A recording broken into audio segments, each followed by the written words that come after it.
Assalamualaikum warahmatullahi wabarakatuh.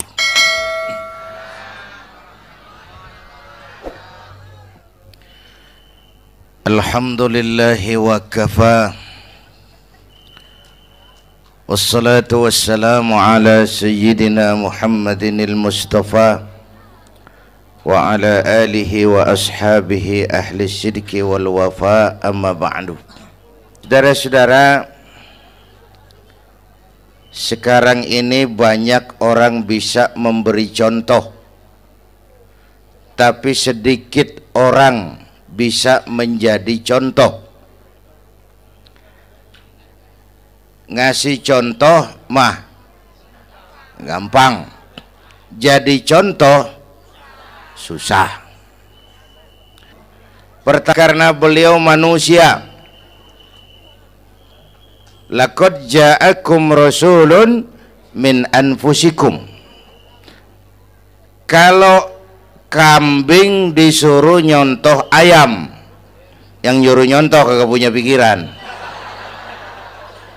Ya, kagak level. Kambing mah nyontohnya kambing, kebo nyontohnya orang, nyontohnya orang. Makanya Nabi kita orang, bukan malaikat, bukan jin, bukan dewa, manusia. Kalau manusia disuruh nyontoh manusia, itu perintah masuk akal, predispositionnya sama. Kalau disuruh nyontoh malaikat mah ribet kan. Malaikat bagaimana nyontohnya, dia mah tidur kagak, makan kagak, sama duit budeg, sama perempuan kagak open, lah susah nyontohnya. Ya, Superman tuh biar hebat nggak bisa dicontoh Superman, bagaimana terbangnya? Lagian pakai celana dalam di luar, Pak. Nggak bisa dicontoh Superman mah.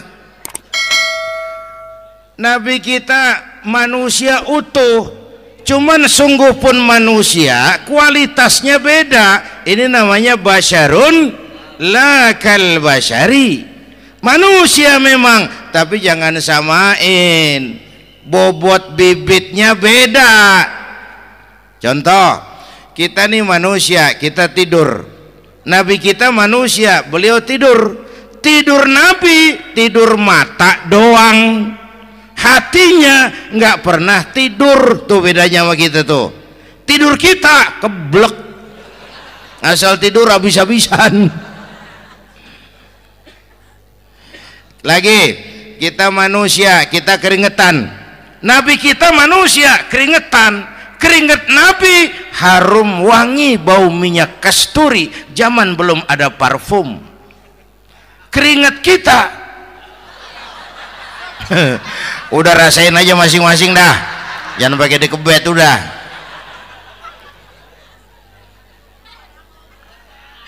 Contoh lagi, kita nih manusia nih, kita beludah nggak? Nabi kita manusia, beliau juga beludah. Ludah Nabi obat, ludah Nabi. Itu pun waktu mau hijrah kan sama Sayyidina Abu Bakar, sampai di Gua Sur, Sayyidina Abu Bakar bilang, saya turun duluan ke gua ya Rasul. Ngapain? Bersihin gua, takut ada binatang berbisa. Silakan turun. Sayyidina Abu Bakar bersihin gua, bener tuh, tangannya digigit kalajengking, sakit, ngebet, bengkak. Kalajengking Arab ya, emang di Arab kejadiannya. Gua heran, nyaut aja badan, ditahan aja, udah aman ya Rasul, silakan turun. Lama-lama dalam gua berduaan kelihatan juga Sayyidina Abu Bakar mukanya pucat. Nabi tanya, mabalu kayak Abu Bakar? Abu Bakar kenapa? Nggak apa-apa. Berat meninggalkan Mekah? Enggak. Malas hijrah ke Madinah? Enggak. Takut diubur-ubur Quraisy?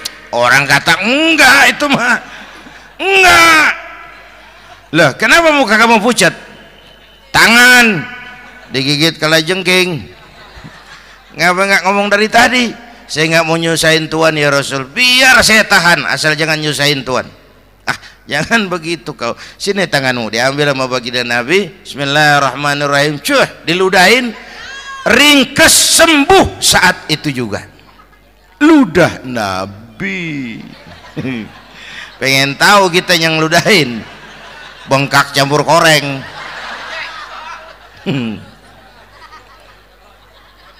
Satu tuh alasannya kenapa Nabi dijadikan contoh, karena manusia, kalau manusia disuruh nyontoh manusia pasti bisa dong ya. Yang kedua, karena tadi kata Bang Haji Oma, pribadinya itu pribadi yang multidimensi. Mau nyontoh apa? Pak, saya ini pengusaha Pak. Nabi umur 9 tahun udah ke Syria tuh, dagang lintas negara, Syam tuh. Saya jenderal Pak, Nabi mimpin tentara di medan perang Mas. Saya mau balik Pak, Nabi dakwah Bung. Saya guru Pak, Nabi ngajar Mas. Innama bu'istu mu'alliman, aku diutus sebagai guru, guru umat, guru bangsa. Saya politisi Pak, Nabi diplomat ulung Bung. Saya presiden Pak, Nabi mimpin bangsa dan negara Mas. Saya kepala rumah tangga Pak, Nabi punya anak bini Bang. Ayo lempengan mana dulu cari ngomong. Malah Nabi Isa tuh nggak bisa jadi contoh bagaimana membina rumah tangga bahagia. Bagaimana membina rumah tangga bahagia menurut contoh Nabi Isa? Nggak ada Mas. Kenapa? Nabi Isa belum sempat kawin. Ya, Nabi Isa belum sempat kawin. Ada pengikut Nabi Isa menyangka nggak kawin ajaran Nabi Isa, pada ngikut lagi nggak kawin. Tuh pastor tuh mubazir, orang dikasih perabotan. Bang bener, saya kalau dalam Islam kiai kagak boleh kawin, saya pilih berhenti jadi kiai. Kalau kagak ada giro-giroan, botak rambut.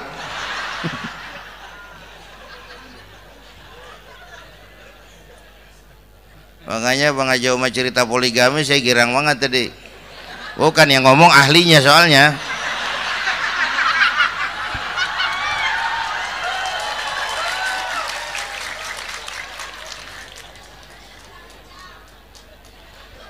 Dadah gitu aja deh ya. Nah, kata Imam Busair ini yang dahsyat.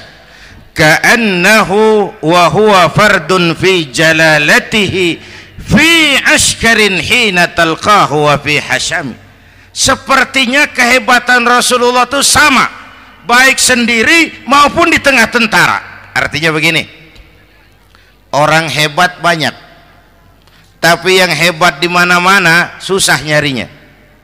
Baginda Rasul ini lagi duduk hebat, lagi jalan hebat, ada di pasar hebat, lagi di masjid hebat, di medan perang hebat, di depan anak-anak hebat, di mata musuhnya hebat, di depan sahabatnya hebat, di mata istrinya hebat, di mana-mana hebat. Lah susah nyari orang begini Bang ya.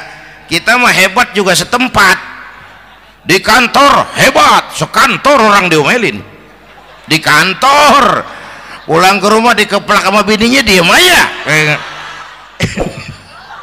Ini di depan bininya dia kagak hebat dia mah.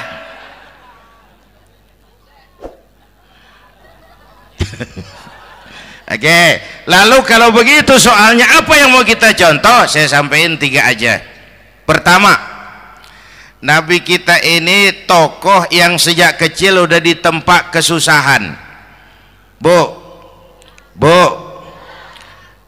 tadi kata Bang Haji, Islam mengangkat derajat kaum perempuan karena perempuan banyak melahirkan orang besar. Lihat Sayyidah Aminah, ibunda baginda Nabi, melahirkan anak pertama tanpa didampingi suami.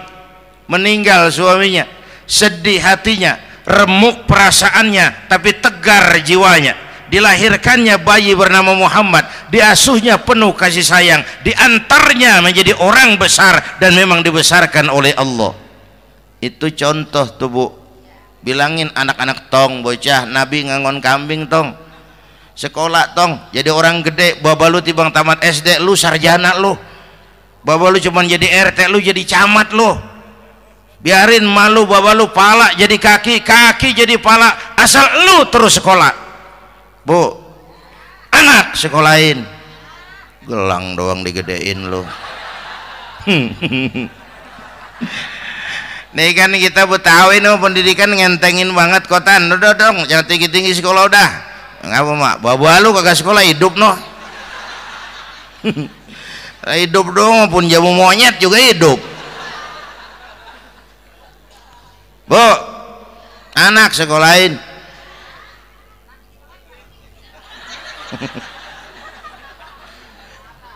Mahatma Gandhi, kecilnya begeng, ceking, cacingan, leatim, emaknya tuh Gandhi sekolah nak, Gandhi belajar nak, Gandhi jadi orang besar nak, kalau perlu belajar ke Inggris biar Inggris menjajah kita, gak apa-apa kau sekolah ke Inggris tapi jangan jadi Inggris nak, jangan pacaran sama bule, jangan sentuh minuman keras. Gandhi jadi orang besar. Mahatma Gandhi tumbuh karena dorongan emak. Mak udah yatim. James Watt, Kang Bandrek. Emaknya tuh yang dorong tuh jadi orang besar. Belum lagi perempuan yang jadi besar. Di Indonesia ada Kartini, di Jawa Tengah ada Dewi Sartika, di Jawa Barat Dewi Sartika, di Bengkulu ada Fatmawati Soekarno sang penjahit bendera merah putih, di Aceh muncul Laksamana Malahayati, disusul kemudian oleh Cut Nyadin, baru kemudian muncul Cut Koko, Cut Meme, Cut, ya udah tak cut lain dah.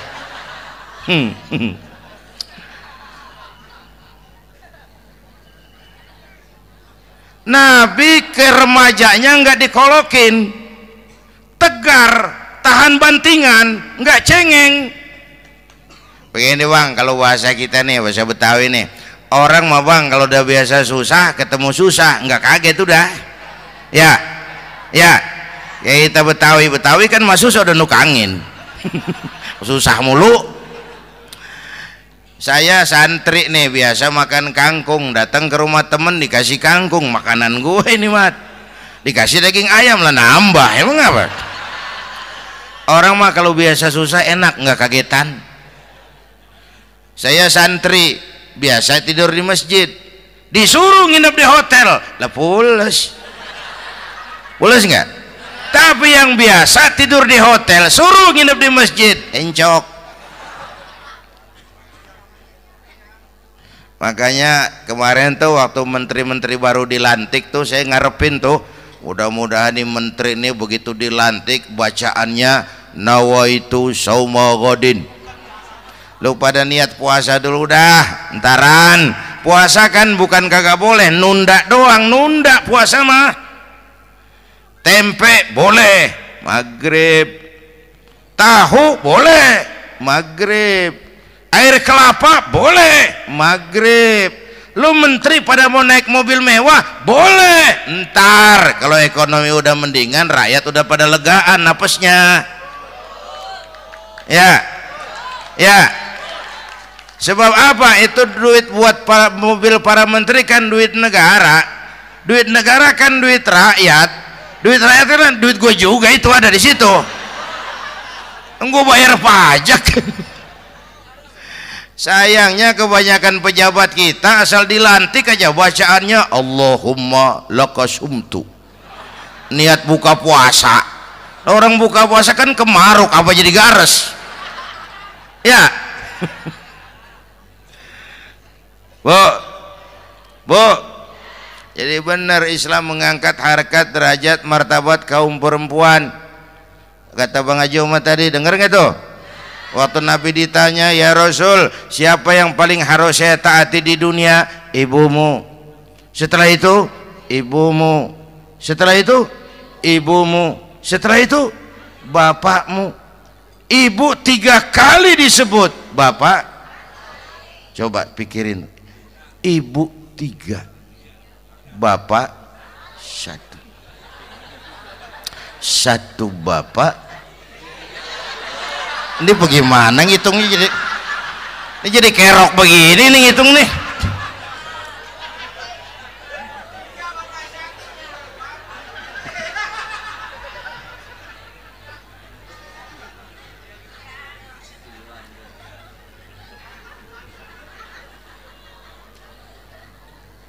Jangan takut ngadepin susah, hidup nih keras, kerja keras, peres keringat, banting tulang, ya bu.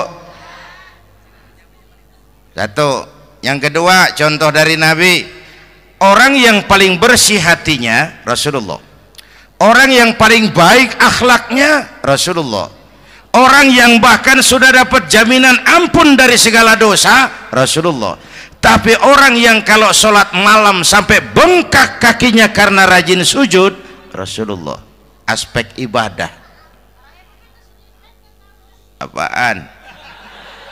Hei, diam-diam giliran gue ini ngomong.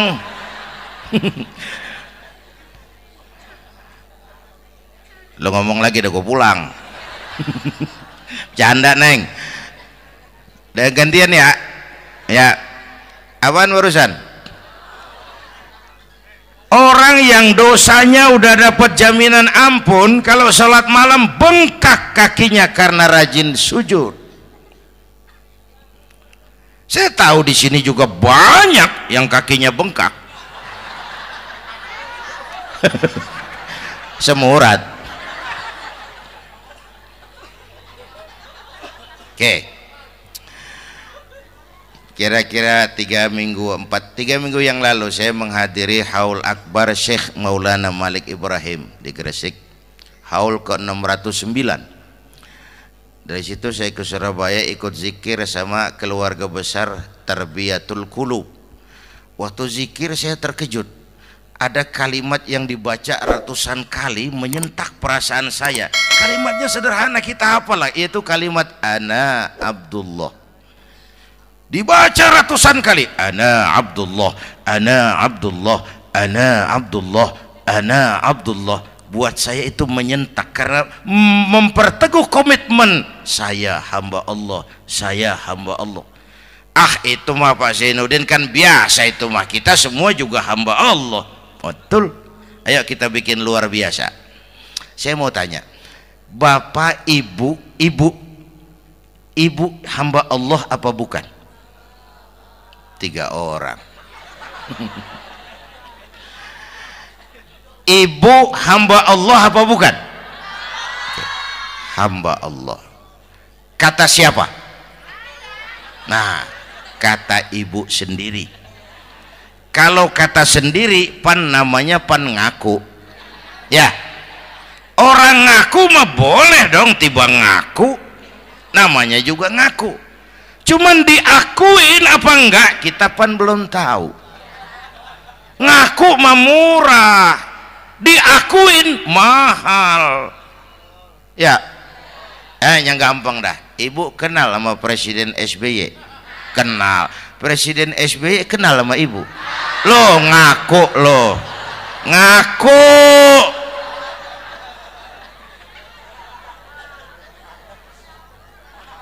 Saya hamba Allah, kata saya. Berapa banyak orang mulutnya hamba Allah, perbuatannya menyatakan dia hamba dunia, hamba harta, hamba jabatan, hamba setan, budak nafsu. Nggak sesuai ucapan sama perbuatan. Yuk jadi hamba Allah yang beneran. Jangan separuh-separuh. Kita mapan asal sakit mah hamba Allah. Ya Allah, ya Allah, lagi sakit, sehat ya dikit, keder, nyari masjid nggak ketemu.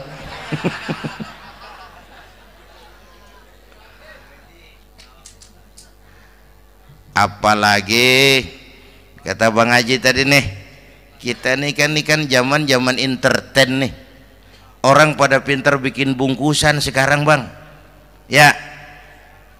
Abad entertain, orang pada bangun pencitraan. Tadi itu kiai sama dukun tipis bedanya. Dukun pada pasang iklan sekarang, ketik reg. Waduh, sampean lahir hari Selasa, nggak cocok di air, ono di hutan sono. Larang udah dagang es jadi berhenti, nggak cocok di air.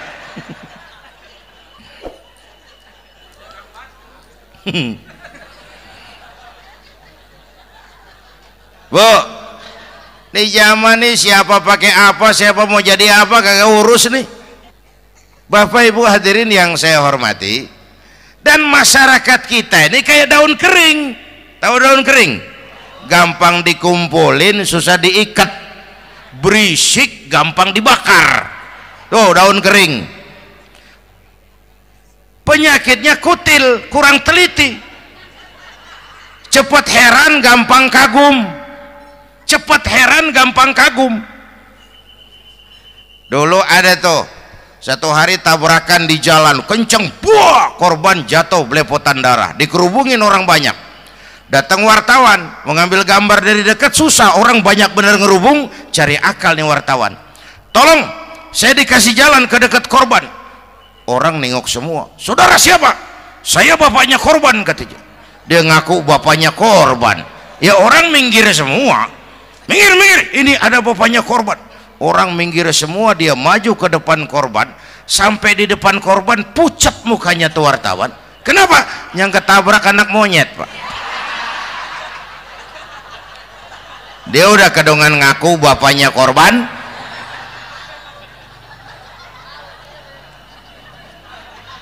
Bu, ini cerita pendek tapi pesannya lumayan nih. Kalau belum kenal bener mah jangan buru-buru ngakuin, ya. Dia kagak tahu yang ketabrak siapa, main ngakuin aja, saya bapaknya korban. Lu makan lu jadi bapak monyet sono lu. Makanya jagain kampung kita nih, jangan kemasukan yang aneh-aneh, ya. Nabi palsu, aliran aneh, ya ini bid'ah, itu bid'ah kuno yang kayak begitu. Capek kita ngurusin begitu, udah kelewatan, ya. Yang tahlil mah terusin, yang kagak suka nggak apa-apa, cuman jangan ngomelin yang tahlil. Orang tahlil juga pakai dalil. Yang mabok masih banyak, yang tahlil diomelin. Kita nih kayak kurang kerjaan, akhirnya rame turu-turu kita. Padahal yang harus kita kembangkan kan rukun antar umat seagama, rukun antar umat beragama, rukun antar umat beragama dengan pemerintah, kata Bang Haji Omar tadi. Rukun antar umat seagama, turu-turu kita muslim nih kudu rukun. Beda pendapat boleh, marahan jangan, ya, ya. Tangan kanan sama tangan kiri juga beda, cuman rukun. Asal kiri gatal nih, kanan kagak diundang, dia mah datang aja nggak rukin. Nggak ada kiri gatal kanan ngomel, lu garuk aja sendiri, nggak deh mah. Akur, ya Bu.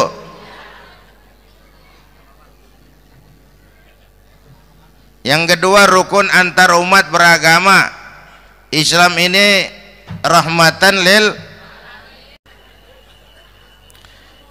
Yang ketiga rukun antar umat beragama dengan pemerintah. Ini mah kita kan bermasyarakat sama juga sembahyang berjamaah, ada imam ada makmum, ya. Nih rakyat kalau jadi pemilih yang pintar ke depan, nah, mau milih wali kota kayak gubernur kayak presiden kayak. Sebab apa? Sholat berjamaah kan siapa makmum kagak penting, Bang. Makmum mah siapa aja boleh, ya. Tiba ngikutin dia mah, ngaji dia mah gimana kayak nggak ada bab pemilihan makmum. Nggak usah, makmum mah kagak usah dipilih, siapa aja boleh, ya. Bang, tuh orang budak, Bang, boleh jadi makmum. Bacanya kagak fasih, boleh jadi makmum. Ketinggalan satu rakaat, boleh jadi makmum. Tapi nggak tiap orang boleh jadi imam. Siapa yang dipilih jadi imam?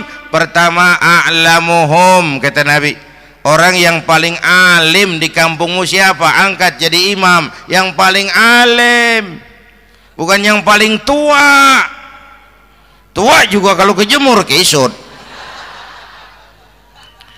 Dulu tuh Nabi Adam waktu diangkat jadi khalifah kan bekalnya apa? Wa 'allama Adam al-asma'a kullaha. Al-asma' ay al-ulumul katsirah. Dulu zaman Fir'aun perang sihir sama Musa, sekarang perang visi dan misi. Punya ilmu, Bu, ngerti urusan dari tetek sampai bengeknya. Kalau ngikutin imam yang alim pan enak, bisa dipertanggungjawabkan. Hati-hati milih pemimpin maksudnya, Bu. Jangan terjebak oleh penampilan. Emas pasti kuning. Bener? Apa semua yang kuning pasti emas? Udah paham dulu. Ustadz, kenapa? Di kampung saya ada 2 orang alimnya sama. Yang mana yang jadi imam? Afsahuhum, yang lebih fasih lidahnya. Yang satu alim pelok, yang satu alim kagak pelok. Nah, yang kagak pelok suruh jadi imam. Kenapa? Nggak sah orang fasih bermakmum kepada imam pelok. Ustadz, imam pelok, makmum pelok semua. Sah. Namanya kampung pelok, biarin. Susah diurusin udah itu. Apa sih artinya fasih? Yang enak deh, nyambung. Pegel kalau punya pemimpin kagak nyambung sama rakyat. Ya, rakyat mau yang ngidul deh ngalor, rakyat mau yang ngulon deh ngetan. Lah kan capek rakyat, kagak nyambung. Makanya kalau jadi imam pesan Nabi, idza amma ahadukumun nas falyukhaffif. Kalau kamu jadi imam, ringankan sholat kamu. Itu makmum nggak sama kekuatannya. Jangan panjang-panjang kalau jadi imam, kudu tahu keadaan makmum. Tuh makmum ada yang udah tua rentak, diri aja udah gemeter. Ada yang punya darah tinggi, kalau sujud kelamaan palanya ngebet. Ada yang udah janji tuh makmum habis sembahyang mau terima duit. Kalau imam kelamaan, kalau saudan makmum. Ya, nyambung. Jangan udah diangkat jadi imam saenake dewe.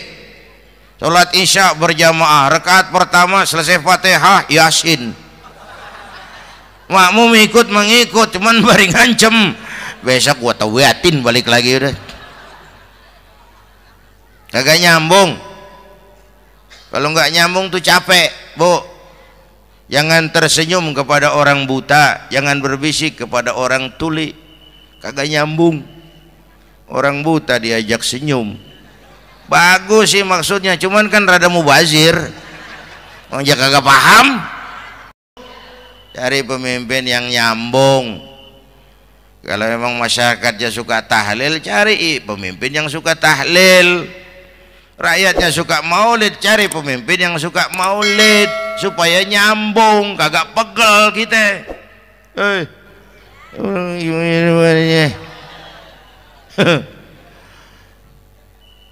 Bapak Ibu hadirin, saya balik urusan kita. Nyontoh Nabi ibadahnya luar biasa. Bu, kita ini perlu Allah. Kita ini perlu Allah. Semua kita perantau di bumi Allah ini. Perantau pasti pulang.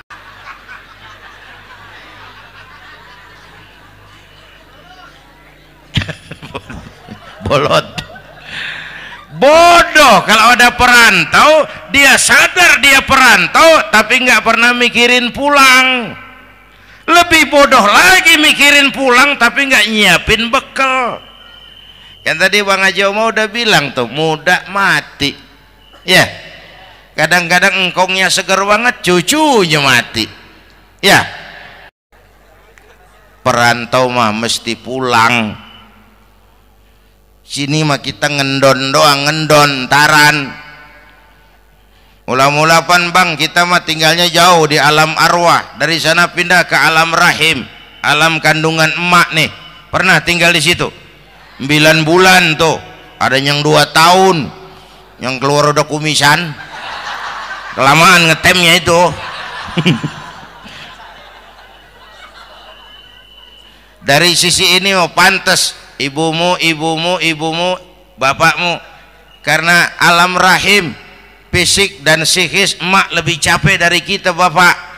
Kita mah orang laki mah kita mah pen investor gitu mah, nanam modal doang. Yang ngolah pabrik kan emak tuh ya mak, pabrik.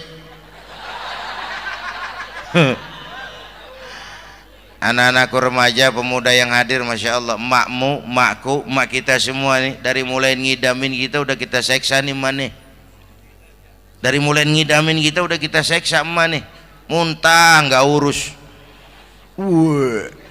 Mending ada yang dikeluarin mah enak, lega. Ini kagak ada apa-apanya. Bener mak, yang dipengenin yang kagak musim lah kan setengah mati lagi urusan. Tengah malam pengen megang pala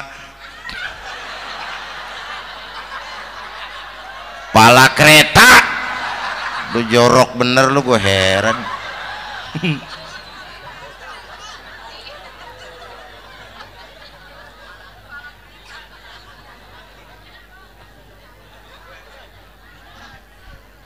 Bapak Ibu hadirin, yang ketiga terakhir, contoh dari baginda Nabi. Modal utama perjuangannya adalah akhlak, memperbaiki akhlak, pakai akhlak. Rasulullah ngajak bukan ngejek, Rasulullah merangkul bukan mukul, Rasulullah pakai argumen bukan pakai sentimen. Tujuannya adalah kebenaran, bukan menang-menangan. Prinsip dakwahnya basyiru wala tunaffiru, yassiru wala tu'assiru. Gembirakan orang, jangan ditakut-takutin. Mudahkan urusan orang, jangan dibikin sulit. Di masyarakat memang mendingan rakyat rendah berakhlak tinggi daripada pejabat tinggi berakhlak rendah. Dulu tahun 50-an orang kita kalau pergi haji ke Mekah 6 bulan. 6 bulan tuh orang udah pada lupa aja baru pulang. 6 bulan orang yang ada cuman kapal laut Mekah Madinah onta, banyak rampok lagi di gurun pasir Baduy itu. Dulu orang tua kita belajar manasik, kalian belajar silat. Sekarang karena kemudahan kemajuan ilmu menciptakan Boeing memotong waktu 5 bulan, orang pergi haji cukup sebulan. Bapak Ibu hadirin yang saya hormati, oleh karena itu menjaga nilai-nilai akhlak itu penting. Kepada siapa kita harus berakhlak? Pertama kita harus berakhlak kepada Allah. Bagaimana caranya? Jangan menyekutukannya dengan sesuatu pun. Yang kedua jangan menyembah kecuali hanya kepadanya. Yang kedua kita harus berakhlak kepada sesama tadi itu. Yang ketiga kepada lingkungan. Saya dulu masih zaman ada almarhum kakek saya, engkong. Kampung saya banjir, air masuk ke rumah. Saya teriak, "Kong, banjir Kong." Engkong saya ketawa, "Biarin, bukan salah air." Habis salah lo. Salah kita bagaimana Kong? Lah lo tempat air lo tempatin.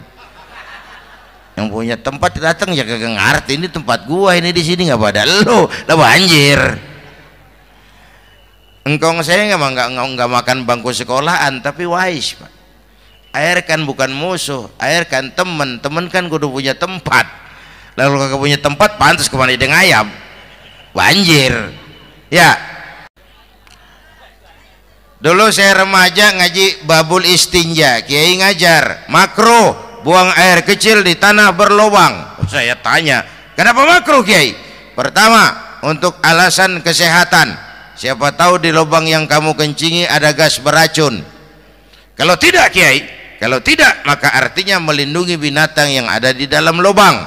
Siapa tahu di lubang yang kamu kencingin ada semut.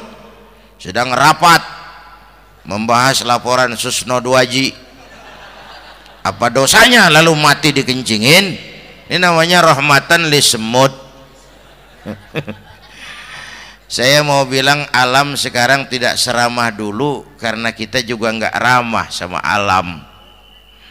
Bapak Ibu hadirin yang saya hormati, padahal watak Islam rahmatan lil alamin. selalu berusaha menyimpan sesuatu yang bisa membawa manfaat, baik untuk dirinya, untuk anak cucunya, maupun untuk keluarganya, untuk masa kini dan masa depannya. Kadang simpanan itu berbentuk uang, kadang berupa tanah, lain saat berbentuk pabrik, dan lain sebagainya. Sementara masa depan yang paling pasti adalah akhirat. Jika untuk masa depan dunia kita rela memeras keringat, membanting tulang, pergi pagi dan pulang petang, menyimpan uang, menyimpan tanah, menyimpan pabrik, pernahkah kita merenung jika satu saat kiamat datang, kita dibangkitkan dari kubur masing-masing, berdiri di padang mahsyar untuk mempertanggungjawabkan seluruh kegiatan hidup kita di dunia ini, lalu kita akan menuju ke alam akhirat. Sudahkah kita mempunyai simpanan untuk akhirat kita? Pada pertemuan kali ini saya ingin menyampaikan sebuah hadis di mana Rasulullah sallallahu alaihi wasallam bersabda, "Arba'un min kanzil jannah." Simpanan sorga ada 4 macam. Yang pertama, ikhfa'us sadaqah, menyembunyikan sedekah. Saudara-saudara kaum muslimin, sebagaimana yang kita maklum bahwa Allah Subhanahu wa taala melebihkan sebagian rezeki dari kita terhadap yang lain. Ada yang kaya, ada yang setengah kaya, ada yang miskin, ada yang setengah miskin, dan selanjutnya. Ada yang gajinya kecil tapi penghasilannya gede. Ada yang penghasilannya gede tapi nggak punya gaji. Ada juga yang memang gajinya gede dan penghasilannya gede. Kelebihan rezeki merupakan sunnatullah dan tidak harus membuat kita merasa lebih dari yang lain. Bahkan sebaliknya, kelebihan itu harus membuat kita ringan tangan untuk menolong mereka yang memang memerlukan pertolongan. Kalau saudara diberikan ilmu, maka pertanyaan akhirat cuma satu: ilmumu kau amalkan untuk apa? Kalau saudara diberikan umur yang panjang, pengadilan akhirat juga bertanya satu: umurmu kau habiskan di mana? Tapi kalau saudara diberikan harta, pengadilan akhirat akan bertanya dua: hartamu kau dapat dari mana? Kau belanjakan kemana? Dari mananya ditanya, dan kemananya juga ditanya. Oleh karena kita akan dimintakan pertanggungan jawab, maka amanah yang bernama harta ini harus kita gunakan dengan sebaik-baiknya. Ada penggunaan yang merupakan kewajiban, itu zakat namanya. Ada penggunaan yang sewaktu-waktu, itu infak namanya. Ada yang lebih sewaktu-waktu lagi, dan itu sedekah namanya. Zakat dia terikat oleh haul dan nisab, oleh putaran batas waktu dan ukuran dari harta itu sendiri. Sedangkan infak terikat oleh situasi dan kondisi perekonomian seseorang. Sedangkan sedekah tidak terikat dengan apapun. Dalam kondisi seperti apapun kita bisa melakukan sedekah dengan yang terkecil sekalipun. Sampai-sampai Rasulullah sallallahu alaihi wasallam mengajarkan, la tahqiranna minal ma'rufi syai'an walau an talqa akhaka biwajhin talik. Atau ada hadis, tabassumuka fi wajhi akhika laka sedekah. Senyumanmu kepada temanmu adalah sedekah. Jadi untuk melakukan sedekah tidak harus dalam berbentuk uang. Dengan ilmu kita bisa sedekah, dengan tenaga kita bisa bersedekah, dengan pikiran kita bisa bersedekah, bahkan senyum kepada teman itu pun sedekah. Jadi kalau sedekah dengan uang memang belum punya uang, nyengir aja banyakin. Itu asal pada tempatnya, jangan lalu ketemu tiang listrik cengengesan. Tentu tidak pada tempatnya dan tidak wajar. Nah, sedekah yang paling dicintai Allah adalah sedekah yang disembunyikan. Artinya, jauh dari sifat riya. Kan kadang-kadang ada orang sedekah itu disebutkan namanya, apa tidak bagus? Kalau memang niatnya ikhlas, ya bagus-bagus saja untuk memberikan sugesti kepada yang lain. Di Fulan bin Fulan nyumbang sekian, diumumkan. Boleh kalau niatnya untuk memberikan rangsangan kepada yang lain supaya dia menyumbang lebih besar dari orang tadi.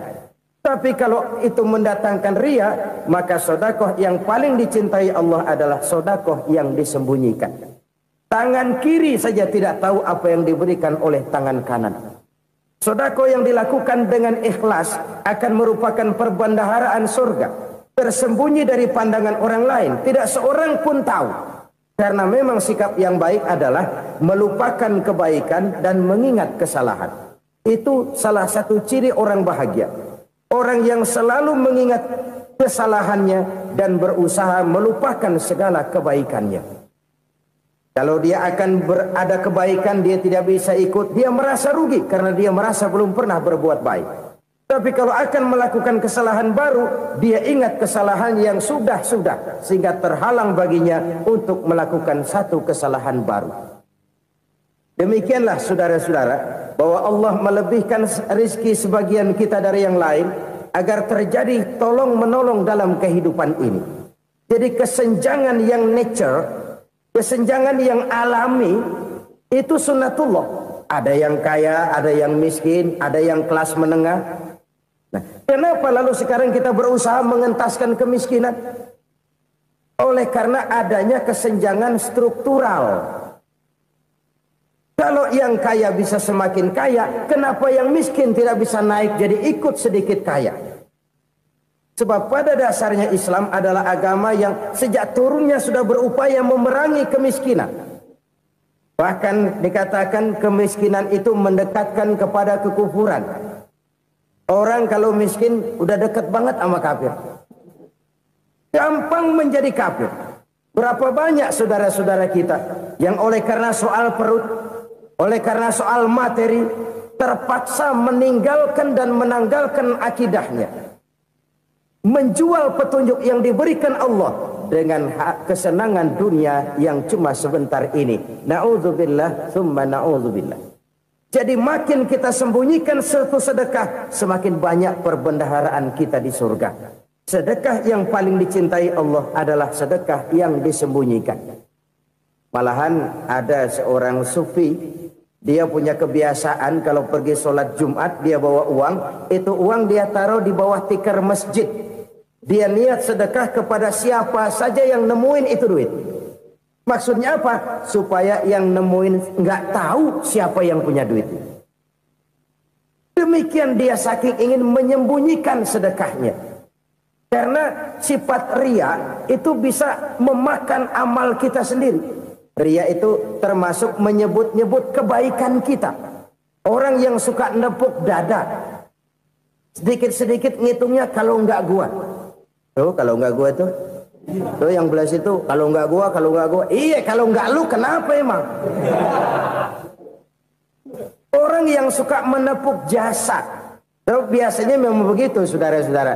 Kalau perang lagi berkecamuk, orang nggak sempat ngaku jadi pahlawan. Tapi begitu perang selesai, yang kagak kenal bedil ngaku pahlawan, mas. Itu sesuatu yang biasa. Oleh karenanya, orang-orang yang ikhlas dalam bersedekah, disembunyikannya sedekah itu, Allah cinta betul. Malahan ada hadis memberikan jaminan, inna sedaqatal mar'il muslimi tazidu fil umri wa tadfa'u mitatas su'i. Sesungguhnya sedekahnya seorang mukmin tazidu fil umri, bisa menambah umur panjang, wa tadfa'u mitatas su'i, dan menyelamatkan manusia dari mati secara su'ul khatimah. Jadi siapa yang kepengen panjang umur, banyaklah sedekah. Yang bosan hidup, pelit terus. Sedekah menambah panjang umur dan menyelamatkan manusia dari mati secara su'ul khatimah. Pak, katanya umur itu nggak bisa ditambah, nggak bisa dikurangin. Kapan? Kalau ajal sudah datang.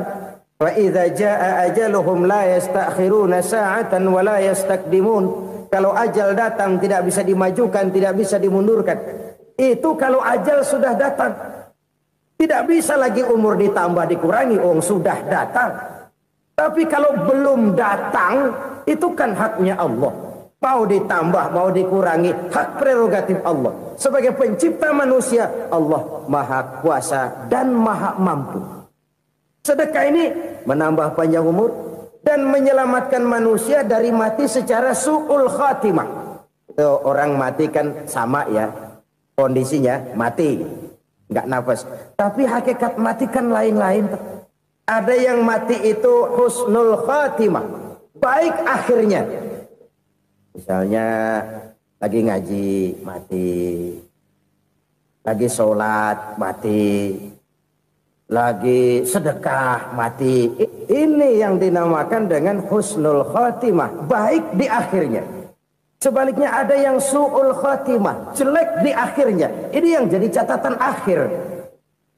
Lagi nyekek botol, mampus. Lagi banting kartu, modar. Su'ul khatimah, jelek pada akhirnya. Sedekah menyelamatkan manusia dari mati secara su'ul khatimah. Dan kita semua kepengen mendapat husnul khatimah, jauh dari su'ul khatimah.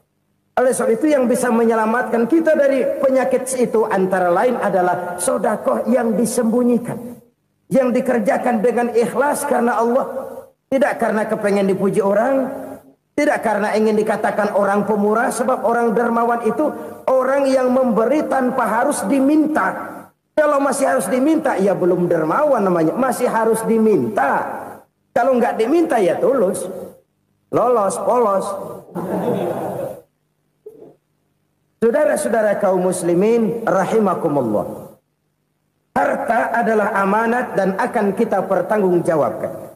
Allah melebihkan rizki sebagian kita dari yang lain agar kita saling tolong menolong, bantu membantu. Nabi janjikan siapa yang meringankan beban saudaranya muslim di dunia, Allah akan meringankan bebannya di akhirat nanti. Sebuah jaminan dari baginda Nabi. Si orang yang kita bantu barangkali tidak bisa membalas, Allah yang akan membalas lewat jalan lain yang tidak pernah kita sangka-sangka. Ada orang tanya, Pak, ini ada orang nyumbang masjid sambil marah-marah, bagaimana? Saya bilang sumbangannya aja ambil, marahnya jangan. Marahnya jangan diambil, itu urusan dia. Saudara-saudara kaum muslimin rahimakumullah. Umat Islam ini kan umat yang punya potensi besar. Kadang kita merenung, kenapa kadang-kadang pembangunan masjid kok lambat sekali? Kalau hotel hari ini peletakan pertama, bulan depan peresmian. Supermarket hari ini peletakan batu pertama, minggu depan peresmian. Tapi kalau sudah yang namanya masjid, kadang-kadang peletakan batu pertama sekaligus jadi batu terakhir. 3 tahun, 4 tahun, campur nebar jalak di jalanan, duit dijaring kayak ikan sepat. Apa tidak ada orang Islam yang kaya? Banyak. Apa tidak ada pengusaha muslim yang jadi konglomerat? Ada. Lalu yang belum banyak itu yang komit terhadap nilai-nilai agamanya. Akhirnya kita jatuh jadi umat yang lemah. Belum ada pengusaha konglomerat muslim buka pabrik supermi cap beduk misalnya umpamanya atau pabrik kecap cap sorban supaya identitas keislamannya sedikit kelihatan. Kita jatuh jadi umat yang lemah karena potensi tidak terinventarisir dengan baik. Kita ini ibarat kompor yang cuma matengin nasi orang lain. Potensi kita dimanfaatkan oleh orang lain. Ukhuwah Islamiyah kita baru terbatas kepada silaturahmi. Ukhuwah di bidang ekonomi kita lemah. Ukhuwah di bidang kebudayaan kita lemah. Apalagi ukhuwah di bidang politik kita lebih rapuh lagi. Padahal ukhuwah itu adalah totalitas kehidupan manusia. Menyangkut ipolek sosbud. Memerlukan nilai-nilai ukhuwah. Jadi oleh karena itu mari kita menyadari. Di dalam harta kita, walaupun kita yang cari, pergi pagi, pulang sore, peras keringat, banting tulang, di sana ada harta anak yatim. Di sana ada hak masjid. di sana ada hak pesantren, di sana ada hak jihad. Berbahagialah seseorang apabila dia oleh Allah dijadikan keran. Keran itu menyimpan air, tapi tidak untuk dirinya, tapi disalurkannya kepada mereka yang memang memerlukannya. Saudara-saudara kaum muslimin rahimakumullah, ini yang pertama. Jadi perbendaharaan surga adalah menyembunyikan sedekah. Orang lain nggak tahu, kita pun nggak pernah ngitung-ngitung. Kita anggap lewat begitu saja, padahal itu deposit akhirat. Satu. Yang kedua, perbendaharaan surga itu apa? Wa kitmanul musibah, menyembunyikan kesulitan. Kadang orang takut menghadapi kesulitan, tapi makin kita merenung, hidup ini kan sebenarnya urusan. Takut sama urusan, ya jangan hidup. Tandanya orang hidup itu kalau punya urusan. Urusan melupakan problem. Problem sering menimbulkan kesulitan. Kesulitan bukan untuk ditakuti, tapi untuk diatasi dan dicarikan jalan keluarnya. Siapa sih orangnya yang nggak pernah sulit-sulit? Makin tinggi status sosialnya, makin gede urusannya. Makin tinggi kualitas imannya, makin berat tingkat kesulitannya. Cuma memang yang namanya enak itu seperti pelangi. Biang lala itu nggak pernah di atas kepala kita, di atas kepala orang melulu. Lo sih enak lo, kata kita. Dia juga bilang yang enak kan lo. Pelangi itu nggak pernah di atas kepala kita. Kata tukang beca, aduh enak ya naik Mercy. Kata tukang beca, apa yang di dalam mobil Mercy? Aduh enak bener tukang beca, di jok ngeringkuk ngorok pules bener. Saya kamar pakai AC sejuk, tempat tidur sutra empuk, alga spring bed, kulak kulik nggak bisa pules kalau belum minum Valium, belum tidur. Enak bener tukang beca, di jok ngorok nggak tahu wetan kulon. Si tukang beca bilang yang di Mercy enak, yang di Mercy bilang tukang beca enak. Inilah enak, nggak pernah di atas kepala kita, di atas kepala orang lain melulu enak itu. Nah, saudara-saudara, yang merupakan perbendaharaan surga itu orang yang bisa menyembunyikan kesulitan, baik pribadi ataupun rumah tangga. Nih terutama rumah tangga yang jadi soalnya. Kadang-kadang kita ini kalau senang, sebaliknya kalau senang kita diam, kalem aja, cuek. Banyak banget duit kita bawaan, diam aja udah. Malah ketemu orang takut. Tapi begitu susah, sekampung tahu. Padahal Nabi mengajarkan perbendaharaan surga itu menyembunyikan musibah, menyembunyikan kesulitan. Kalau enak, cerita sama orang-orang. Kalau nggak enak, rasain sendiri, tekan sendiri, atasin sendiri. Kita kan sebaliknya. Senang kita diam, asal lagi susah, paling tidak kita nyari teman buat cerita kesusahan. Siapa orangnya yang nggak pernah susah? Cuma soalnya bagaimana kita mengatasi kesusahan itu sendiri. Begitu juga misalnya kalau orang sudah berumah tangga, itu orang tuanya harus menjadi tempat dia cerita yang enak-enak saja. Yang nggak enak rasain berdua, selesaikan berdua, atasin berdua. Jangan dibalik. Asal senang diam, giliran susah saja. Maknya laporan. Terbalik. Bisa menjaga security informasi. Maka nama bayam keluar diam, malah seluitan. Enak amat lo makan daging ayam. Security informasi. Saudara-saudara kaum muslimin rahimakumullah, ujian yang terberat itu yang pernah diberikan kepada para nabi, para rasul, para aulia, para ulama. Makin tinggi keimanan, makin berat bentuk kesulitan. Ayo saya kemukakan satu contoh saja. Ada seorang nabi yang kaya, nabi kaya, namanya Nabi Ayub. Iblis kalau orang begini kan keki, ibadahnya rajin, kaya. Nih yang kayak begini susah digodain. Kalau ibadahnya rajin, miskin, kali bisa disogok. Sini imannya mantap, ibadahnya rajin, kaya, nabi lagi. Oh, tapi namanya iblis nggak kurang akal. laporan, Tuhan, kenapa Les? Ya ini bahasa saya, bahasa Qurannya sih nggak gitu. Itu hambamu yang namanya Ayub, dia rajin ibadah cuma karena dikasih kaya aja. Coba kasih miskin dia, berhenti dia sembahyang. Ah, kamu bisa aja. Saya tahu Ayub itu hambaku yang ikhlas. Saya buktiin Tuhan, silahkan. Dibuktiin lah, iblis turun ke alam ini. Yang mula-mula dia lakukan, dia rusak sawah ladang Nabi Ayub. Dia binasakan binatang ternak Nabi Ayub. Sehingga dalam waktu singkat, jatuhlah Nabi Ayub dari orang paling kaya jadi orang paling miskin. Beliau masih ibadah di mihrab dalam masjid. Datang iblis. Saudara Ayub, ya, lagi ngapain? Ibadah. Nyembah Allah, nyembah Allah. Oh, percuma. Kenapa? Tuhan yang ente sembah nih, dia udah bikin miskin ente. Sawah ladang ente hancur lebur, binatang ternak binasa. Sekarang ente jadi orang paling miskin. Ngapain nyembah Tuhan kayak begitu? Tekor. Udah berhenti dah ibadah, berhenti ibadah. Ini iblis sama Tuhan laporannya lain, yang dikerjakan kepada Nabi Ayub juga lain. Benar begitu iblis kata Nabi Ayub? Iya, sawah ladang saya habis, buras. Binatang ternak saya binasa, binasa. Saya miskin, bangpak. Apa jawab Nabi Ayub? Bukan innalillahi, ya ini hebat.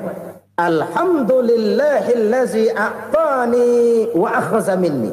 Segala puji bagi Allah yang telah memberikan harta kepada saya dan sekarang mengambilnya lagi. Alhamdulillah. Allah yang ngasih, Allah yang ambil.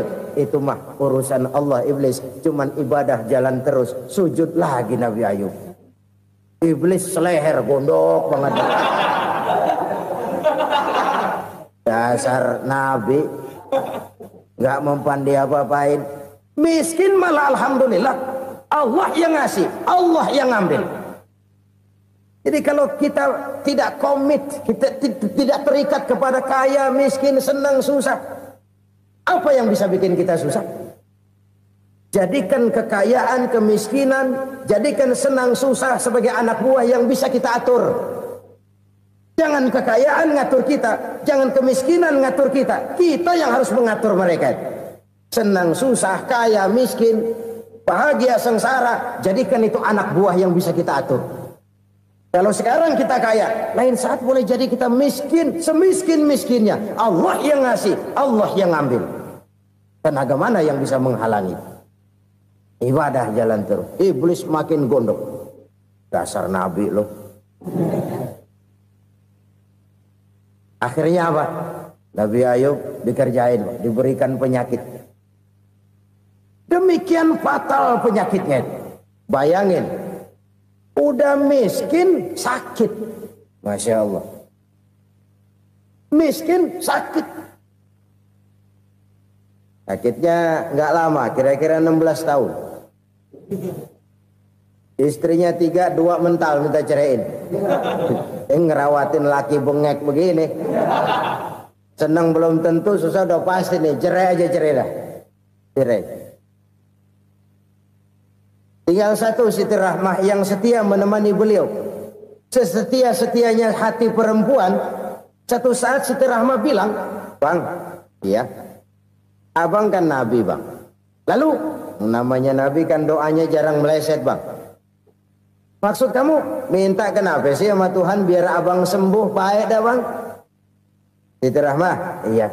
Saya sakit berapa tahun sih dah? 16 tahun bang. Sebelum ini saya sehat berapa tahun? Ya kira-kira 60 tahun bang. Nah coba ente banding-bandingin Rahmah.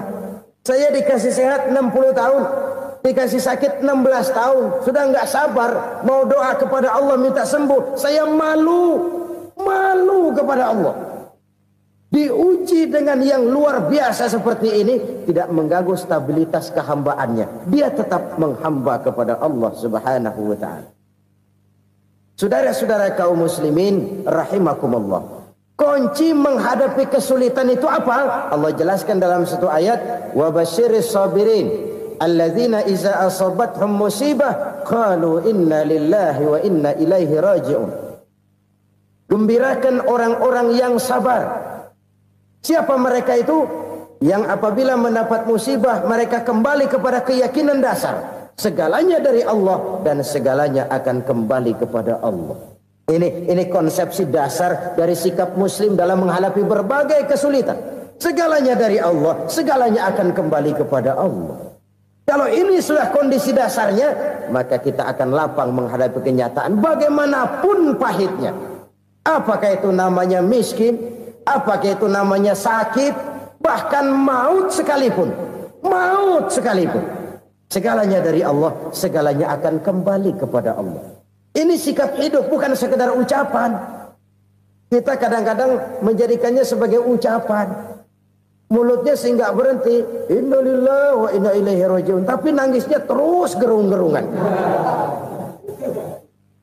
Bukan itu, ini kesadaran moral. Kalau segalanya dari Allah, segalanya kembali kepada Allah, kan sebenarnya cuma nunggu giliran. Hari ini saya nyembayangin dia, entah hari apa saya disembayangin orang. Hari ini saya antar dia ke kubur, entah hari apa orang nganterin saya ke kubur. Hari ini saya tahlilkan dia, entah nanti kapan orang tahlilkan saya. Segalanya dari Allah, segalanya akan kembali juga kepada Allah.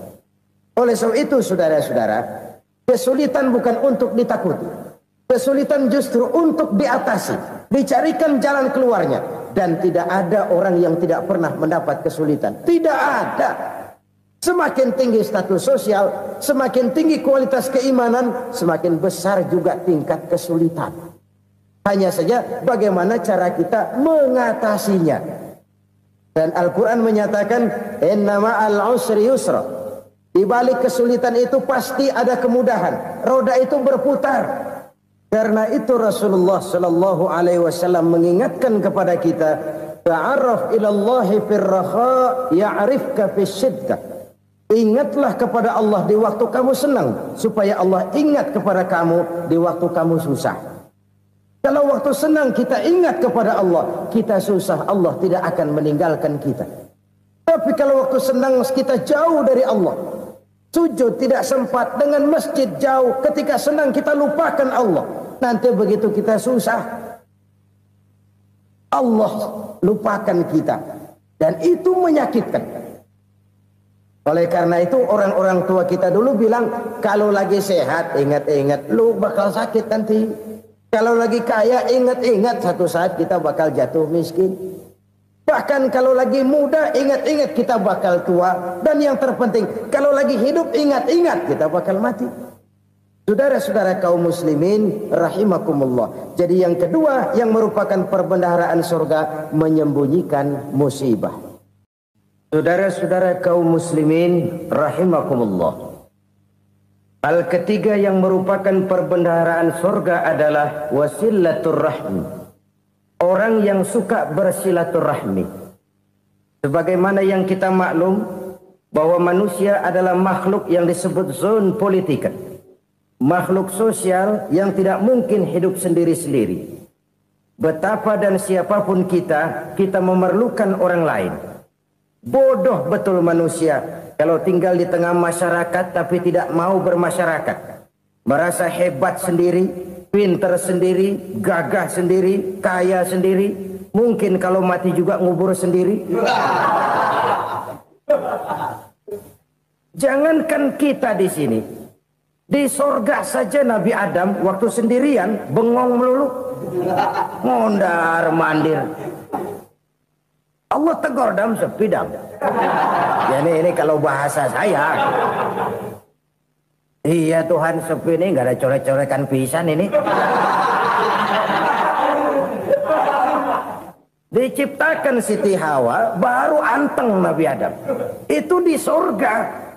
Cobalah. Umpamanya saudara tinggal di Jakarta nih. Kayak bener.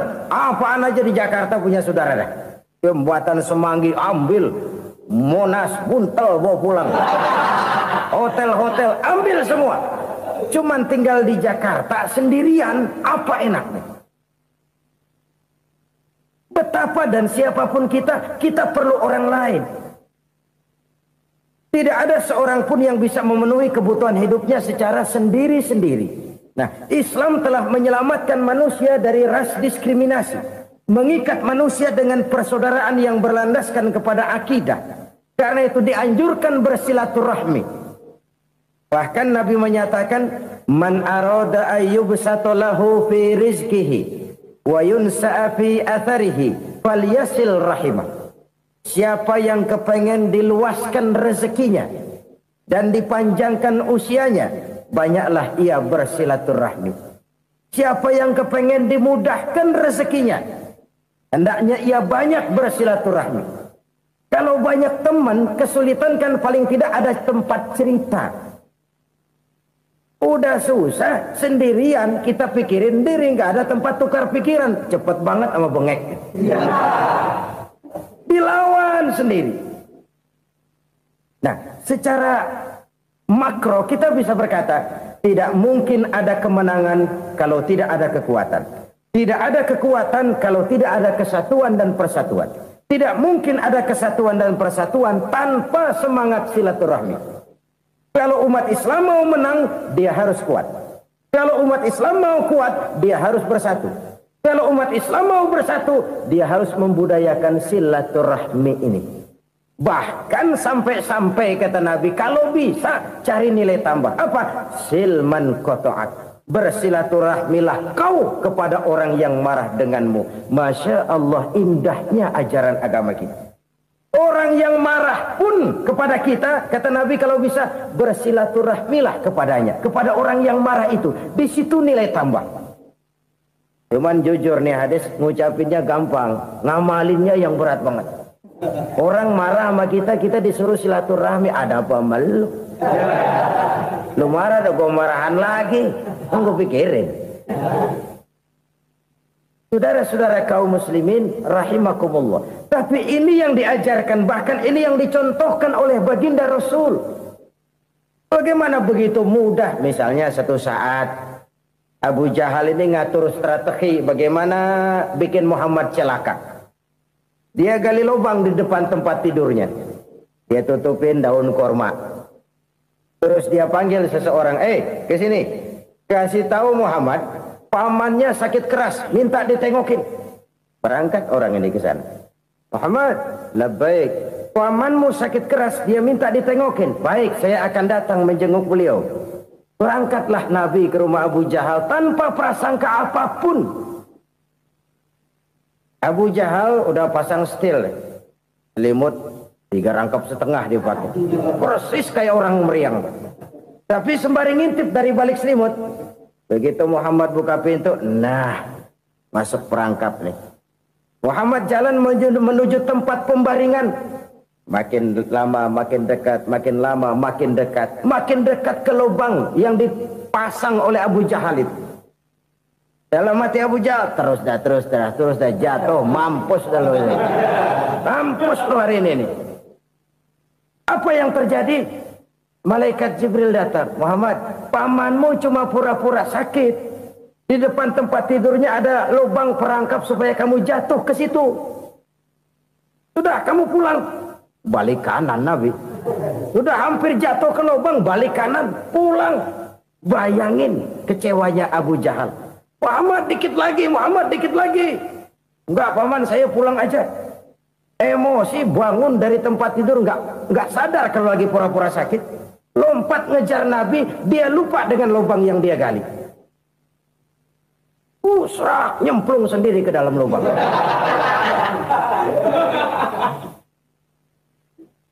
Nabi terus berlalu. Ini terjadi keanehan. Jatuh ke lubang yang dia gali itu sebenarnya nggak terlalu dalam ya, antara 3-4 meteran lah. Tolong saya jatuh ke lubang ini. Datanglah pelayan-pelayannya itu. Angkat saya dari sini. Oh, yang ngulurin tambang.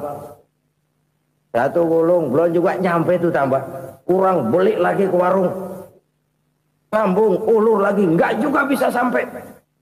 Wah, ini kerjaan Muhammad ini. Tolong, siapa salah seorang kamu ke rumah Muhammad, kasih tahu encangnya kecebur. Minta ditolongin. Sampaikan kepada Rasul. Kenapa? Pamanmu jatuh ke lubang, Muhammad minta tolong diangkatin. Tambang udah nyambung-nyambung nggak nyampe juga. Ya, nanti saya datang, saya tolong. Coba. Nyata-nyata orang berniat jahat mau mencelakakan dia. Datang dia menolong. Ini yang disebut air tuba dibalas air susu ya ini. Bukan sebaliknya. Air tuba dibalas air susu. Paman, kecebur ya? Iya Muhammad, tolong ini. Pegang tangan saya. Nabi ulurkan tangannya. Nyampe.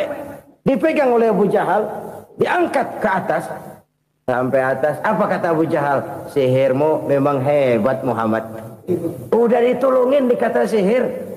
Yang enak kita kemplang kan itu orang begitu. Urusan apa? Tapi inilah akhlak. Kalau bisa kamu bersilaturahmilah dengan orang yang marah kepadamu sekalipun. Orang marah kita tetap baik. So, kalau kita berbuat baik sama orang yang memang baik, rasanya sih biasa-biasa aja. Orang baik kita baik lagi. Ya draw aja, belum ada nilai tambah di situ. Baru ada nilai tambah kalau kita bisa berbuat baik kepada orang yang nyakitin kita. Itu namanya kita setingkat di atas dia. Dia sakitin kita, kita berbuat baik sama dia. Dia pelit sama kita, kita baik sama dia. Dia marahin kita, kita deketin dia. Di situ kita punya nilai tambah. Jadi siapa yang ingin diluaskan rezekinya kata Nabi dan dipanjangkan umurnya, hendaklah ia banyak-banyak bersilaturahmi. Sederhana sebenarnya silaturahmi, tapi silaturahmi membangkitkan semangat kesatuan dan persatuan. Kesatuan dan persatuan melahirkan kekuatan. Dalam matematika 1 ditambah 1 pasti 2. Tapi di tengah masyarakat 1 orang takut ditambah 1 orang takut, hasilnya jadi 2 orang setengah berani. Kenapa setengah berani? Karena udah berdua. Tadi pan takut sendirian. Kalau dia kumpul turu-turu takutlah jadi berani. Kita yang lemah, kita yang tidak berdaya, kita yang miskin, kalau mau kompak bersatu, apa yang nggak bisa kita kerjain? Apalagi tinggal di kota besar, pilihan cuma 2. Bertahan atau minggir. Bertahan atau minggir. Untuk bisa bertahan harus mampu bersaing. Untuk mampu bersaing harus punya keahlian. Keahlian harus ditunjang dengan pendidikan, ditambah oleh kekompakan sebagai umat. Udah miskin mencar mulu, orang injak kita. Orang nggak pandang urusan apa yang malu. Oleh karena itu silaturahmi pada hakikatnya merupakan ruh dari ukhuwah yang diajarkan oleh agama kita. Bagaimana Islam menyelamatkan masyarakat manusia dari ras diskriminasi, mengikat manusia, dan tidak ada persaudaraan yang lebih indah selain persaudaraan yang diikat dengan nilai-nilai akidah. Sepanjang orang di jalan Allah, itulah saudara kita. Keluar dia dari jalan Allah, selesailah persaudaraan sampai di situ. Karena itu, kalau ingin menyimpan sesuatu di surga, banyaklah bersilaturahmi. Datang ke rumah ini, datang ke rumah itu, dan lain sebagainya. Itu simpanan kita di akhirat nanti. Ini yang ketiga. Saudara-saudara, yang keempat, perbendaharaan surga itu apa? Wa qawlu la hawla wa la quwwata illa billah. Ucapan la hawla wa la quwwata illa billah. Ibadah kan ada yang berat, modalnya besar. Bangun masjid berat, modalnya besar. Bangun rumah sakit berat, modalnya besar. Ada ibadah yang berat, tapi modalnya ringan. Misalnya puasa. Puasa itu berat, mengendalikan nafsu. Kalau sekedar nggak makan nggak minum sih enteng, mengendalikan nafsu itu jihad terbesar. Tapi kan modalnya ringan, cuma niat saja. Ini ibadah berat, modalnya ringan. Ada ibadah yang ringan, modalnya juga enteng. Seperti termasuk ucapan la haula wa la quwwata illa billah. Tanpa sadar, la haula wa la quwwata illa billah. Nyelengin tuh di surga. Nyelengin, kita nggak terasa. Nyelengin simpenan akhirat. La haula wa la quwwata illa billah. Nyimpan lagi. Kaget, la haula wa la quwwata illa billah. Nyimpan lagi. Banyak simpenan. Walaupun sebenarnya yang dimaksud di sini adalah kesadaran batin. Bahwa tidak ada daya dan kekuatan kecuali Allah. Itu intinya. Kita memulai pekerjaan disunahkan baca bismillah, kan begitu. Apa itu? Kesadaran moral. bahwa ini saya bisa kerjakan. Saya kerjakan ini dengan menyebut nama Allah. Kenapa? Kalau Allah tidak memberikan daya dan kekuatan, mana mampu saya kerjakan ini. Maka saya kerjakan ini dengan menyebut nama Allah. Bismillah. Kesadaran moral. Manusia hanya wajib berusaha, tapi nggak pernah wajib berhasil. Banyak hal-hal yang kalau kita renungkan secara rasio nggak mungkin, tapi jadi kenyataan. La haula wala quwata illa billah. Tidak ada daya dan kekuatan kecuali bagi Allah semata-mata. Kesadaran moral akan kelemahan dan keterbatasan makhluk bernama manusia. Kadang kita kagum dengan otak, tapi kita sering lupa sama yang bikin otak. Padahal bagaimanapun hebatnya otak, yang bikin otak pasti lebih hebat dari otak. Nggak percaya, silahkan otak-otakan. Inilah kecenderungan. Kita kagum dengan pesawat-pesawat mutakhir, bukan main, besi gede banget terbang itu. Alangkah hebatnya. Lalu apa yang bikin otak tidak lebih hebat dari itu semua? Kita puji laut, apa yang bikin laut tidak lebih hebat dari laut itu? La haula wala quwata illa billah. Tidak ada daya dan kekuatan kecuali Allah. Apa yang bisa kita lakukan kalau tidak karena daya dan kemampuan yang diberikan oleh Allah kepada kita?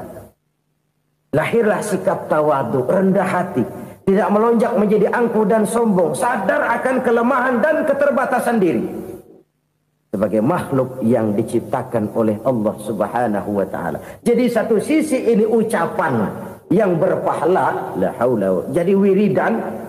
Pada sisi lain ini kesadaran moral, sikap mental, kesadaran batin, bahwa yang punya daya dan kekuatan itu cuma Allah.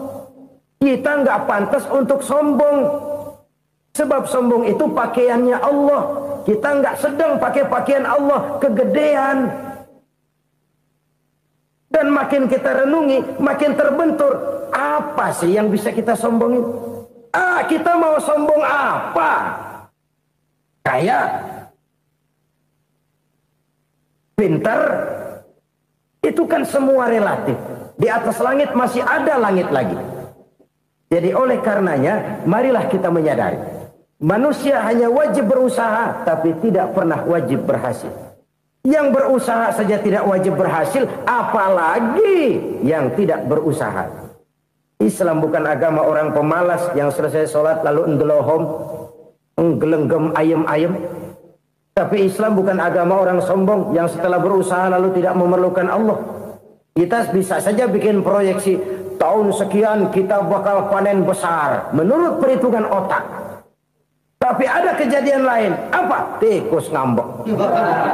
Habis itu dimakanin tikus, panen gagal. Proyeksi rasional gagal oleh tikus-tikus yang ngambek itu. Bisa saja terjadi. Tahun depan kita panen besar, urung. Kenapa? Musim panas panjang. Dan sekarang ini koran-koran bikin berita musim mengalami penyelewengan. Bukan cuma manusia yang nyeleweng sekarang. Musim pakai nyeleweng. Mestinya kan musim hujan udah selesai. Masih hujan-hujan juga. Musim.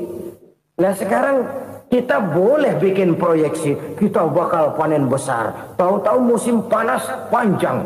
Sawah retak, air kering. Cari teknokrat yang paling botak. Suruh pendekin tuh musim panas. La haula wa la quwata illa billah. Inilah kesadaran moral.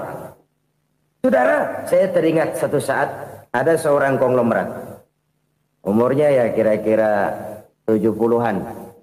Satu saat dia ditanya oleh wartawan, "Pak, umur Bapak berapa sih?" "Ya paling 10 tahun." 10 tahun? 10 tahun? Anak Bapak berapa orang? Satu saja? Satu. Harta Bapak berapa? Ya paling-paling bangsa 7 juta kali. 7 juta? Iya. Pak, kenapa Bapak bohongi saya? Bapak punya buku biografi. Koran-koran, majalah-majalah banyak memuat cerita riwayat hidup Bapak. Saya tahu umur Bapak 70. Kenapa bilang cuma 7 tahun? Saya tahu anak Bapak 8. Kenapa cuma bilang 1? Saya tahu harta bapak miliaran, mungkin triliunan, pabrik di mana-mana, bank di mana-mana. Kenapa bilang uang bapak cuma 7 juta? Nah, kata si konglomerat tadi, kamu benar nak, kamu benar. Umur saya kalau jumlahnya memang 70 nak. Cuman ingat-ingat saya, baru 7 tahun terakhir ini saya sujud. Baru 7 tahun terakhir ini saya berusaha dekat dengan Allah. Saya laksanakan perintahnya, saya jauhi larangannya. 7 tahun inilah rasanya yang ada nilainya di hadapan Allah. Yang 63 tahun matong, kelabu, kelem umur gue. Habis untuk maksiat, untuk munkarat. Maka ketika ditanya tadi, umur saya 7 tahun itu. Oh begitu Pak. Oh iya. Lalu anak Pak. Anak bapak kan 8. Kenapa bilang cuma 1? Nah, kalau jumlah hitungannya memang anak saya 8. Tapi dari 8 orang ini rasanya cuma 1 nih. Yang bakal jadi buah hati, belahan jantung. Pelanjut cerita, penerus sejarah. Bakal jadi anak soleh yang akan mendoakan saya. Cuma 1 rasanya anak saya ini yang bakal jadi buah hati saya.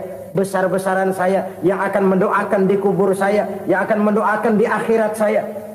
Yang 7 orang mana, Masya Allah, yang atu tenggeng, yang atu nyekek botol ngolo, yang atu nggak karu-karuan. Makanya saya bilang 1 anak saya yang akan bisa mendoakan saya. Oh begitu Pak. Iya.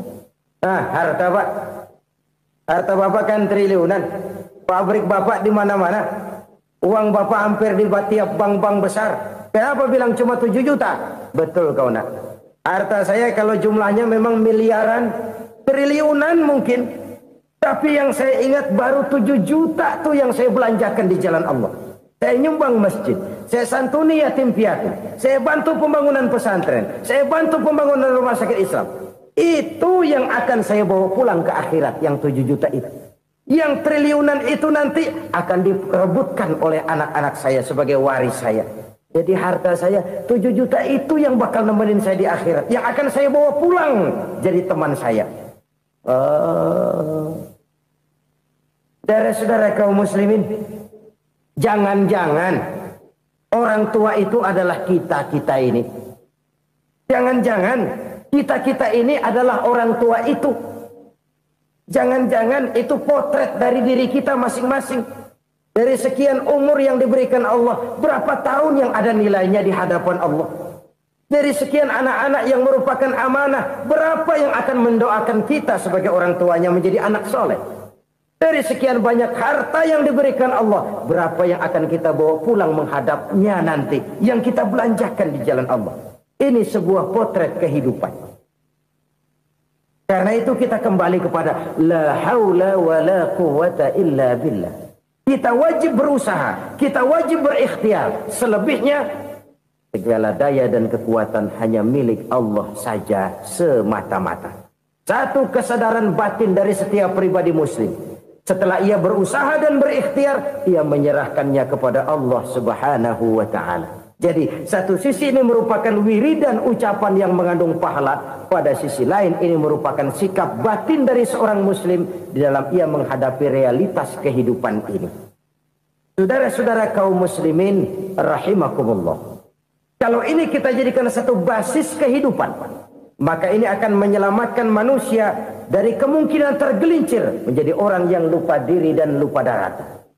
Sebab itu Imamul Ghazali berpesan, jadidis safinah fa innal bahra amiq wa khuziz zad fa inna safara ba'id wa khaffifil hamla fa innal hamla sadid. Perbarui selalu kapalmu karena lautan sangat dalam. Bawa bekal yang banyak karena perjalanan ini sangat jauh.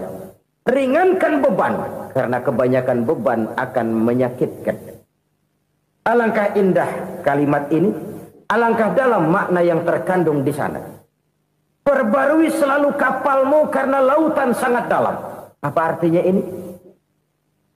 Jaga mentalmu baik-baik. Pelihara imanmu baik-baik karena hidup penuh cobaan seperti lautan. Kita kalau berlayar di lautan kan kadang-kadang tenang, angin bertiup sepoi-sepoi basah. Jika malam datang bintang gemintang bertabur menghias cakrawala. Rembulan memantulkan sinarnya dengan indah. Dalam keadaan begitu berlayar enak.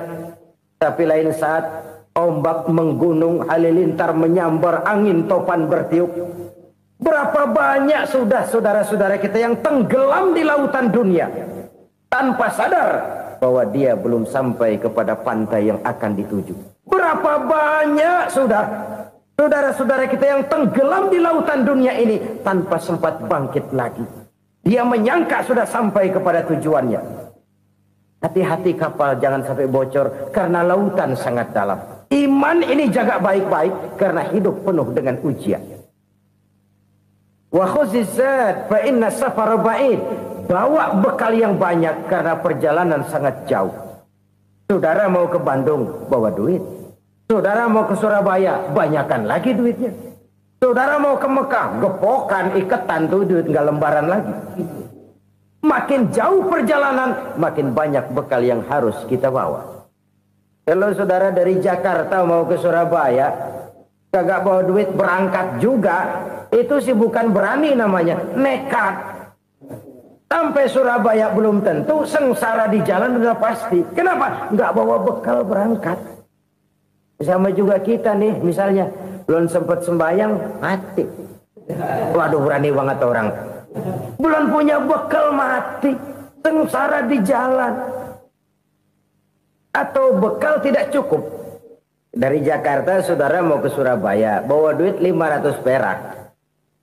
Paling jauh Cikampek nyampenya itu. Paling jauh itu. Antara jauhnya perjalanan dengan bekal yang saudara bawa tidak seimbang. Hidup ini perjalanan panjang. A walking tour. Dimulai dari alam arwah. Sebelum jasad diciptakan, roh diciptakan lebih dulu. Dari situ pindah ke alam rahim. Dari alam rahim pindah ke alam dunia. Dari alam dunia pindah ke alam barzah. Baru menuju akhirat. Satu perjalanan panjang. Kalau bekal tidak bawa, sengsara di jalan. Bawa bekal yang banyak karena perjalanan ini sangat jauh. Wa khaffifil hamla, ringankan beban karena beban itu cuma akan menyulitkan. Kalau bekal itu sih keperluan, tapi beban nggak kita perluin, cuma ngeberat-beratin. Apa ini beban? Dosa, kecurangan, kebatilan, kezoliman, ketidakadilan, kesewenang-wenangan. Itu akan jadi beban kita di akhirat. Alangkah celakanya, perjalanan panjang, bekal tidak bawa, beban kelewat banyak, alamat sengsara di jalan. Pahala tidak ada, dosa berlipat ganda. Na'udzubillah, summa na'udzubillah. Kalau kita rangkum nasihat Al-Ghazali dengan kisah si konglomerat tadi, kita akan mengambil kesimpulan. Pertama, bekal terbaik dalam menghadapi gejolak kehidupan ini tidak lain adalah iman. Yang kedua, pahala dan dosa. Dua hal kontroversial. Pahala adalah bekal, dosa adalah beban. Tapi kita sekarang kan tidak begitu terangsang kepada yang abstrak. Orang berlomba mencari yang konkret-konkret saja. Yang real. Kalau memang dosa, benjol dong. Kira-kira begitu. Kira-kira begitu. Persis orang Yahudi dulu. Orang Yahudi itu kan pernah minta kepada Nabi Musa. Ya Musa, lan nu'mina laka hatta narallaha jahrah. Musa, kami nggak bakal mau beriman kepada Allah kalau belum kami lihat Allah ada nongkrong di depan kami. Kalau memang Tuhan ada, taruh dong di depan kami. Mau yang konkret-konkret saja. Kalau memang dosa, benjol dong. Kalau memang pahala, berasa dong. Orang terangsang kepada yang real, yang konkret-konkret saja. Karena itu, untuk mengejar dosa, orang mau bayar. Tapi untuk mengejar pahala, walaupun tidak bayar, orang segan. Ini yang dikatakan oleh Nabi, kamu mengharapkan ke surga, tapi kamu berat melaksanakan sesuatu yang bisa membawa kamu ke surga. Kamu ingin jauh dari neraka, tapi tiap saat kamu lakukan perbuatan-perbuatan yang justru menjerumuskan kamu ke neraka. Idda'aitum an-najata minan nar wa ramaitum fiha anfusakum. Kamu ingin selamat dari neraka, tapi kamu lemparkan diri kamu ke neraka. Kamu ingin masuk surga, tapi berat sekali kamu melakukan perbuatan-perbuatan yang bisa menyampaikan kamu di surga. Saudara-saudara kaum muslimin rahimakumullah. Jadi hal keempat yang merupakan perbendaharaan surga adalah la haula wa la quwwata illa billah. Satu sisi ini merupakan ucapan yang memperberat timbangan akhirat. Pada sisi lain ini merupakan sikap hidup seorang muslim. Kesadaran batin yang sangat dalam bahwa tidak ada daya dan kekuatan kecuali Allah. Dan itu kita simbolkan pada saat memulai pekerjaan dengan Bismillah, dengan menyebut nama Allah. Satu kesadaran moral, saya hanya bisa melakukan ini karena diberikan daya dan kekuatan oleh Allah. Lahirlah sikap tawadu, rendah hati, tidak melonjak menjadi angkuh dan sombong. Saudara-saudara, sampai sini dulu jumpa kita kali ini. Semoga 4 perbendaharaan surga ini dapat kita lakukan, yang kelak akan merupakan bekal kita di kemudian hari nanti. Amin ya rabbal alamin. Bapak-bapak, ibu-ibu, saudara-saudara kaum muslimin rahimakumullah.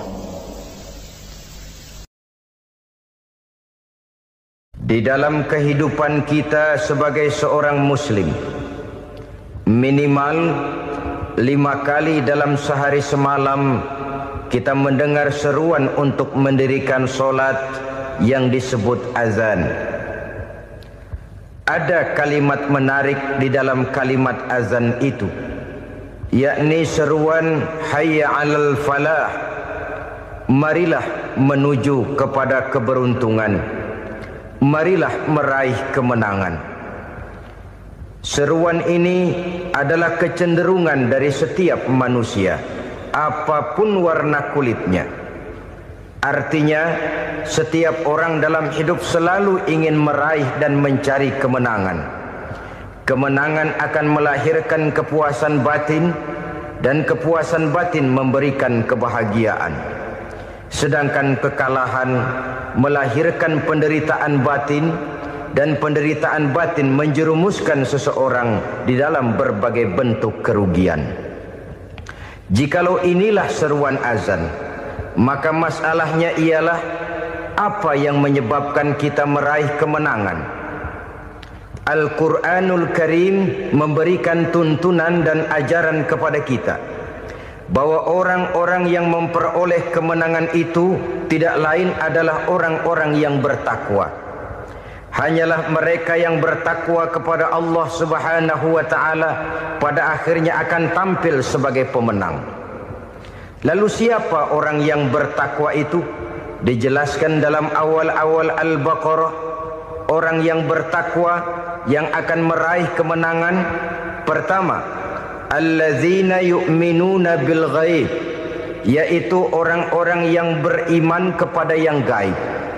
Percaya bahwa ada alam yang gaib, alam yang abstrak, alam yang tidak bisa dijangkau oleh salah satu daripada panca indera kita. Mereka percaya dan beriman kepada adanya malaikat, beriman kepada adanya iblis dan jin, beriman kepada adanya alam kubur, beriman kepada adanya alam mahsyar, beriman kepada adanya alam akhirat, beriman kepada adanya surga dan neraka. Beriman bukan cuma sekedar beriman dalam ucapan bibir saja, tetapi beriman yang nilai iman itu mampu mewarnai gerak dan gaya hidupnya. Iman yang meresap sampai ke tulang sumsum, kemudian memberikan dampak positif di dalam kehidupan manusia.